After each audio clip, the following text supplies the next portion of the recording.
Alô você! Ei, uma aulinha a mais aqui, conteúdo novo, hein? Isso é específico do Enem. Vamos falar de quê? Cultura e patrimônio, temática sempre cobrada no Enem, desde o lançamento do novo Enem, beleza? Antes de mais nada, não esquece aí de se inscrever no nosso canal. Você que assiste e não se inscreveu, não esquece, se inscreve, dá o teu joinha, pede qualquer assunto, comenta aí, beleza? Essa aula vai para nossa aluna Vanessa, lá do Vetor. Um abraço para você. Preste atenção, gente. Vamos conceituar aqui cultura. Tema diverso, plural, cheio de temática a se debater. A gente não vai parar só aqui. Nós vamos ter mais outros dois conteúdos, mais outras duas videoaulas para vocês sobre essa temática. Então, falar de cultura é entender o quê? Que cultura vem do latim colare, aquilo que é cultivado, que se cultiva, está vinculado à agricultura, ou seja, produção. Para mim, eu, Jussier, defino o conceito de cultura como toda produção humana, toda produção do ser humano, que deixa um legado, que constrói uma identidade, que é reproduzido de geração em geração e conta a história de um povo. Então, a produção humana é cultura. Porém, essa produção humana, para tornar-se cultura, é preciso passar de geração em geração contando a história de um povo. Nenhum outro animal produz cultura. Somente o ser humano, ser racional, ser que entende. É o único ser capaz de produzir cultura. Beleza? Mas nem tudo que o ser humano produz é cultura. Tranquilo? Bora para frente? Jussier, e o que é patrimônio? Em contrapartida do que é patrimônio? Gente, eu gosto de definir patrimônio como um bem. Patrimônio é aquele que é um bem. Você tem uma casa, você tem um apartamento, você tem um bem. Correto? Então, patrimônio é um bem cultural. É aquilo que faz parte do contexto da produção cultural da humanidade. E para falar de patrimônio, eu preciso distinguir o patrimônio em duas linhas. Aquele que é material e aquele que é imaterial. É muito importante atentar aqui a esse primeiro momento de nossa aula. A distinção entre patrimônio material e patrimônio imaterial. Por quê? Quase sempre cai questões nos vestibulares, principalmente no Enem, para você distinguir se ali é um patrimônio material ou imaterial. Vamos entender isso bem direitinho. O patrimônio material é um bem feito pelo ser humano, como também o imaterial. Porém, o imaterial, quando o ser humano constrói, gera esse vínculo cultural, essa identidade cultural, esse bem cultural. Para existir o funcionamento, é preciso que o ser humano participe do evento. Vou dar exemplos a vocês. Festa do Pau da Bandeira de Santo Antônio de Barbalha. A festa do Pau da Bandeira é tombada, o IPHAN, já eu falo o que é o IPHAN, o maior instituto nacional para cuidar e tombar, já eu falo de tombamento, dos eventos culturais ou das produções culturais brasileiras, tombou a festa do Pau da Bandeira de Santo Antônio de Barbalha. Agora me diz uma coisa, pode existir festa sem existir as pessoas, sem a participação das pessoas? Não. Por isso que o patrimônio imaterial, você sempre vai perceber que há ali a participação do ser humano na execução, ok?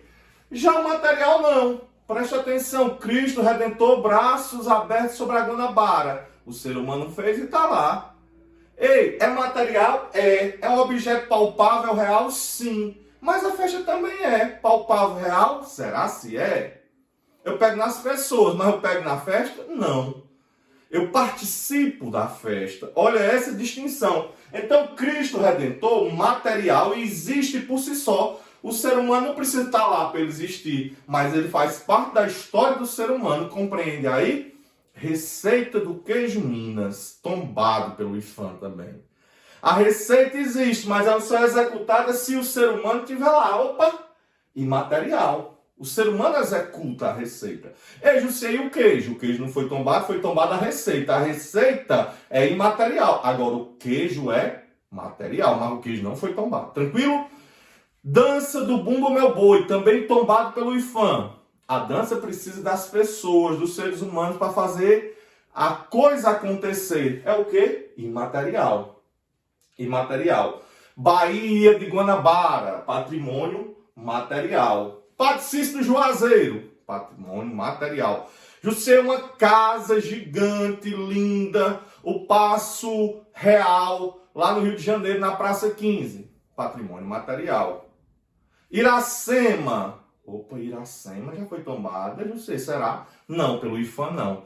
A Iracema é mitologia, opa, imaterial, uma narrativa. Preste atenção nesses detalhes, tranquilo? Vamos para frente. Então, distinguindo aqui que o patrimônio é dividido em material e imaterial, correto? O material é concreto, o ser humano fez e deixou para a posteridade. Não precisa o ser humano estar lá para funcionar. O imaterial, o ser humano também fez, produziu.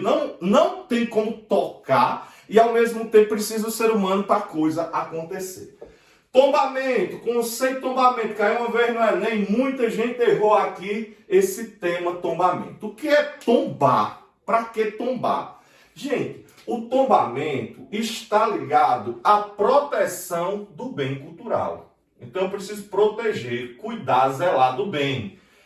Para essa proteção, para esse zelo acontecer, eu faço o tombamento. Quem é que tomba, Jussê? Esse tombamento, ele serve o quê?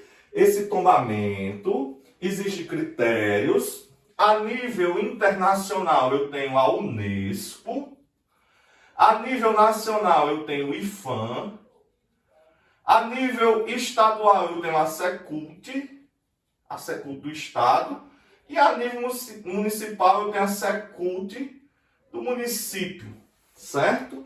É Jussê, Unesco a nível internacional, vinculada à ONU. IFAM, Instituto Patrimônio Histórico Artístico Nacional, maior entidade do Brasil que cuida da cultura e dos patrimônios da cultura brasileira. Beleza? Criada no governo de Getúlio Dornelles Vargas. Secult, Secretaria de Cultura do Estado ou dos municípios, pode tombar.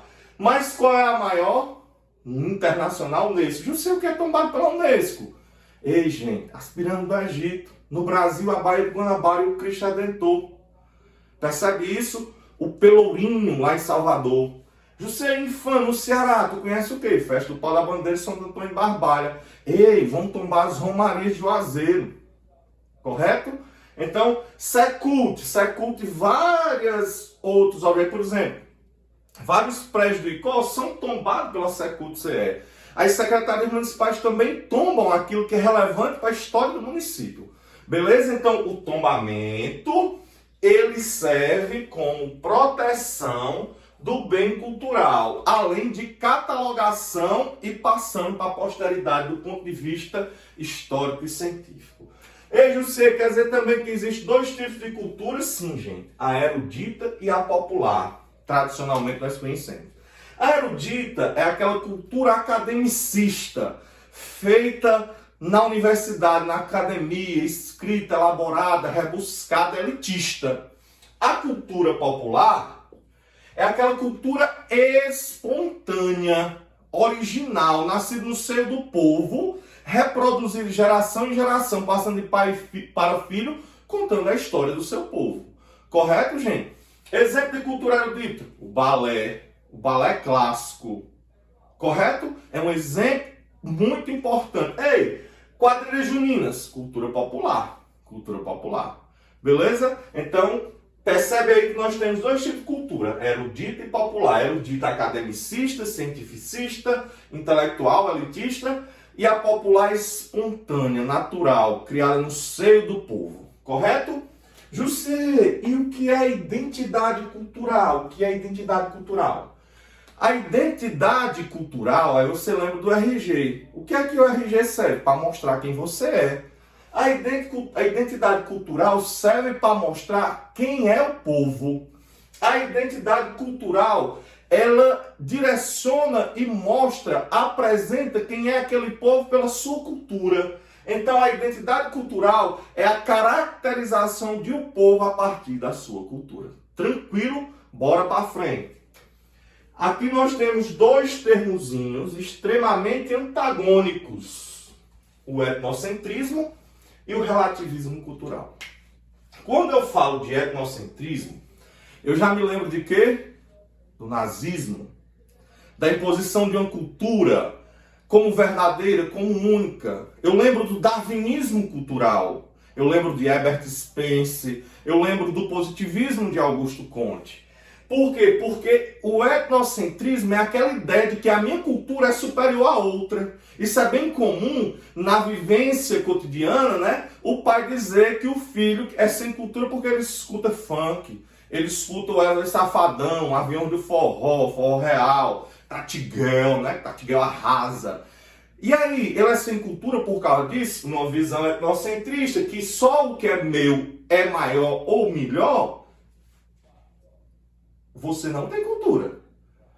Porém, essa visão etnocentrista é uma visão conservadora, vinculada à ideia eugenista, racista, preconceituosa, superada pelo relativismo cultural que nasce com Franz Boas, importante, esse carinha sempre é cobrado no Enem, Franz Boas, americano, por sinal, os Estados Unidos produzem bem quando a cor boa, né? O Franz Boas, ele é o pai do relativismo cultural. Toda produção humana, geradora de cultura, que conta a história do seu povo, é cultura. Então não existe cultura superior ou inferior. A cultura do negro, a cultura do africano, a cultura do indígena, do nativo, do aborígena, do branco europeu é cultura. O funk, o reggae, o forró, o rock, a música clássica são culturas. E são culturas gerando a identidade de um povo, de um bairro, de uma comunidade, de um país, de um município. Então o relativismo cultural vem para apaziguar e vem para igualar todo tipo de cultura. Não dizendo que a minha é igual à outra. Não dizendo que a minha é tão cultura quanto a sua. Não, peraí. Está dizendo que é cultura e tem que existir uma coisinha básica que o ser humano não sabe mais o que é. Respeito. Respeito à cultura do outro. Respeito à cultura alheia. Respeito à vivência humana, que é o que muito tem nos faltado. Beleza? Então, etnocentrismo, a minha cultura como centro, a do outro não presta. Relativismo cultural, toda cultura tem seu valor e não existe uma melhor ou maior, não existe cultura superior ou inferior que outra. Para finalizar a nossa aula, nós vamos falar de cultura de massa, né? A cultura de massa que mais na frente, no século XX, na escola de Frankfurt, Adorno e Horkheim, eles vão criar o que se convencionou chamar de indústria cultural. Indústria cultural. A cultura de massa é aquela cultura massificada, que depois vai virar o quê? Um produto. Aquilo que entra nos rincões e ela é descartável. É a cultura comercial, que hoje faz sucesso. Mês que vem é descartado porque aparece uma coisa que substitui. E percebe que a essência da cultura é gerar identidade. Percebe que a ideia central da cultura é contar e retransmitir a história do povo.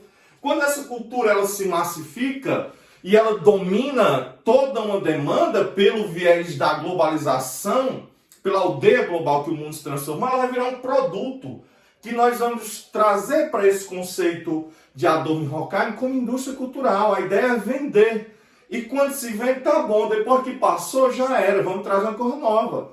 Tem hora que está fazendo sucesso o popnejo, né? Sertanejo universitário. Tem hora que é o funk.